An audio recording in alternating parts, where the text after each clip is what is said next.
المهام الطويلة الكبيرة بتبقى عبء كبير عليه، فحاول إن انت تخففها له بإن انت تعملها له مهام صغيرة بحيث إن هو يقدر ينجز مهمة مهمة فيوصل للمهام كلها يخلصها علشان يكون بيركز معاك في المحادثة.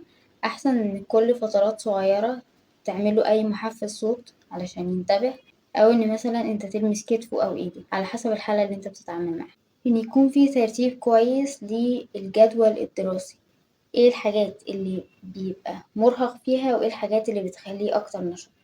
لو تقدر إن يكون في رفيق للطالب، سواء طالب زيه بس يكون مركز معاه يشوف هو بيخلص حاجته ولا لأ، يخليه دايما بيركز. وحلو إن هو يكون في سنه علشان ما يحسش إن في حد رقيب عليه أو حد خارجي، ولكن برضه بيبقى فيه مساعدات خارجية متاحة. الاستراتيجيات الناجحة دي بتشمل 3 حاجات: التعليم الأكاديمي، التدخلات السلوكية، وتعديل البيئة الصفية، وإنها تتطبق